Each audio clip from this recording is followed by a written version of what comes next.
Hi everybody, and welcome to And Then the Clouds Break. We're living in stressful times right now, with a lot of uncertainty, and things that we relied on to be true and secure are turning out to not be true and not be secure. And that can be really difficult for people to deal with. As somebody who suffered previously from anxiety, I've been finding myself making these steps towards a more anxious mindset. Not helped by the fact that as a freelancer, I've gone through a really good time in terms of work, and things have started to slow down considerably. And we had plans to fly out to go and get married, and we've had to cancel those plans. So things felt very uncertain.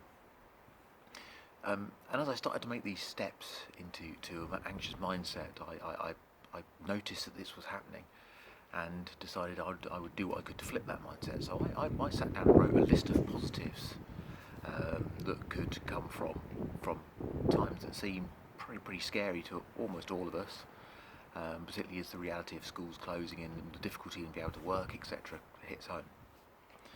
So here's some of my thoughts in terms of what we can do to change that mindset into something more positive, and to use this pause in life to achieve something positive, and something that will benefit us going forwards.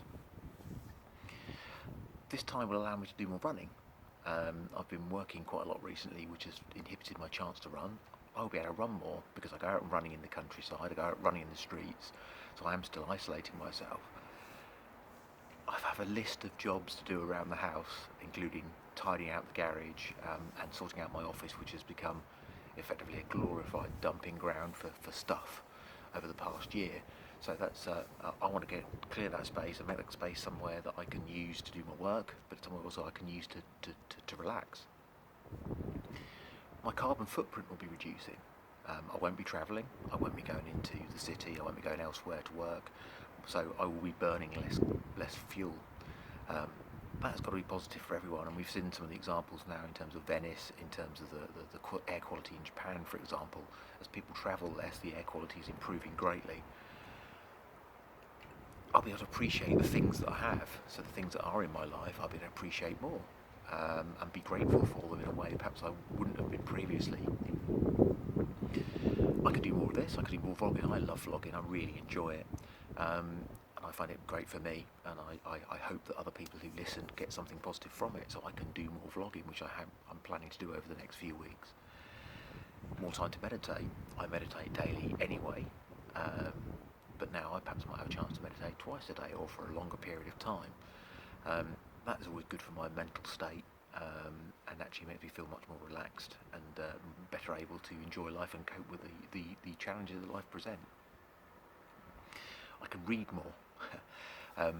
I do enjoy reading. I don't do anywhere near enough of it, so I have a Kindle that's rammed full of books that I can actually spend time reading now and take on board the messages that they're giving. So I'm reading at the moment Escape from the System by Joe Barnes, and I'm revisiting John Joseph's The PMA Effect, which is a great thing to be reading right now when things could be overwhelming and difficult. There's a chance here to develop, so things like the reading and the meditation are all part of a development process, but I can develop myself, I can work on things that I want to change and my way of thinking and my mindset, which I wouldn't be able to do if I was working in a full pelt as I have been. More time with family. This is always really difficult because people go on holiday for 2 weeks in the summer, they're shut in a hotel room as a family, and it becomes quite tense at times because we're not used to spending so much time in close proximity, particularly as a father of a teenage daughter, which has its challenges anyway. But we can spend time together, we can dig out board games, which we have been doing recently. We've been playing Uno until I don't want to ever play Uno again in my life, but we're playing board games. We're finding things to do together, like watch a film that we'll all enjoy rather than something that's just going to appeal to some of us. So you can actually use that as really good quality time as a family to strengthen those bonds, which are probably coming under quite a lot of stress at the moment. More time to walk in nature. I'm recording this vlog in my back garden as opposed to somewhere like in the woods that I normally do. That's more a time thing for today. But I can go out and walk in nature. I'm hugely fortunate to live where I do, where there is a huge amount of countryside I can go and walk in. I probably won't see anyone, and if I see anyone, it will be one or two people on a 2-hour walk. I can spend more time doing that, and that's a really good thing in terms of anxiety, but general health it's also really good. Particularly if we're spending more time at home, getting some real fresh, clean air into my lungs is vital. More rest. The run up to the COVID outbreak, has seen me working a lot, and I haven't really been resting and haven't really been taking care of myself as the way I would generally like to do, because I want to deliver on work. Now I will have an enforced period of rest. So I've been using things like my calming blanket to get the rest that I need to recharge my batteries, because I have no doubt that when things improve, that things are going to lift off fairly quickly. A chance to work on and understand the work I'd like to do, because freelancing, there are things I enjoy doing, there are things that I don't like doing.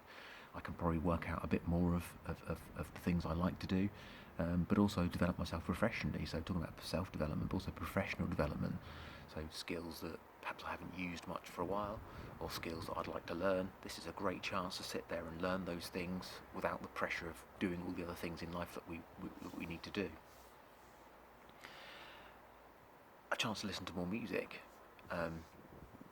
Somebody on a Facebook group the other day shared an artist with me, and their music is incredibly restful and relaxing, and I sat and listened to the album while I was doing some work, and it was a really nice experience. I wouldn't have had that necessarily without these enforced pause of working from home, etc. And also to discover more podcasts. So some of my favourites will be Rich Roll, for example, but actually there are other podcasts out there I'm sure I haven't uncovered yet that I'll equally enjoy. Cancelling the wedding. Obviously hugely disappointed to do that, and the trip that we had planned was going to be something that we would get a huge amount of enjoyment from. That's not COVID, by the way. However, we're going to have a different wedding, and it'll be a different experience. So still have our party in June, but it'll be a different experience. We can't control that, so we're going to make the best of that and plan something that will be equally special for us.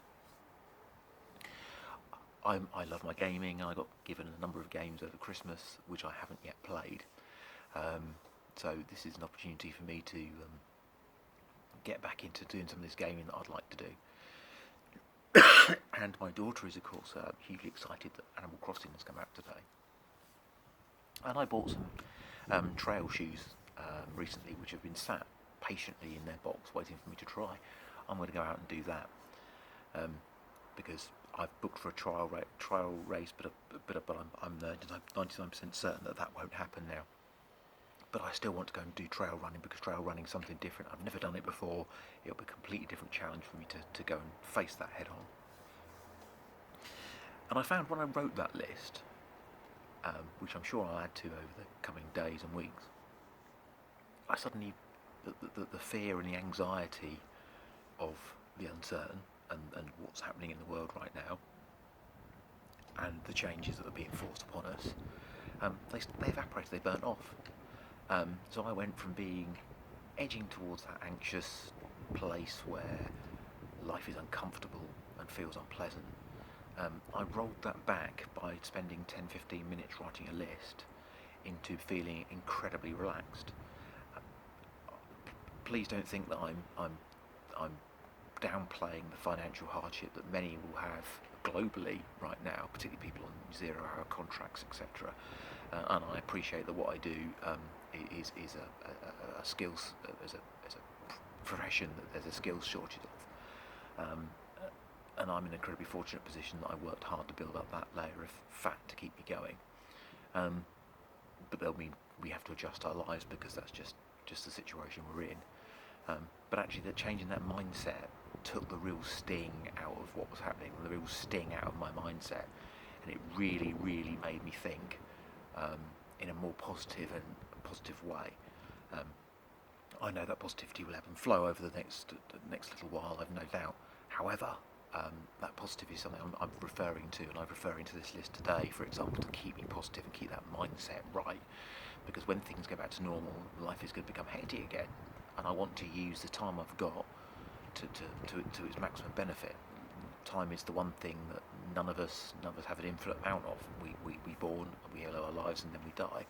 So let's make the best of the time we've got, even if it's time that's changing in a way that's quite scary and quite frightening for us. And equally, changing that mindset has meant I felt no need to panic buy. I felt no need to rush around supermarkets hoarding toilet rolls, etc.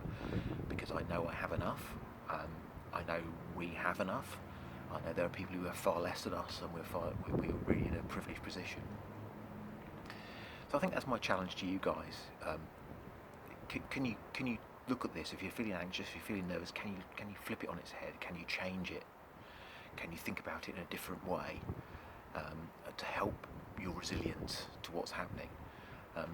It's worth remembering I'm sat here now and I haven't been out in the garden for a while, and I've noticed the bulbs are starting to grow and push through the surface. So it is spring, it's new life, it's something different is happening in the world, and we can be part of that renewal process by taking the right steps for our mindset. I will be, as I said, doing more vlogs over the coming few weeks. So can you change your mindset? Can you look at things? Can you make a list of things that you can gain from the current situation? If you've enjoyed the vlog, I'd appreciate it if you were to like it, or to share it, or to subscribe to the group. I'm at 50 odd subscribers now, which is quite amazing given this was supposed to be just a brain dump route for me. Anyway, I'll leave you guys to get on with your day, but thanks for watching, and I wish you well in uncertain times. Thank you.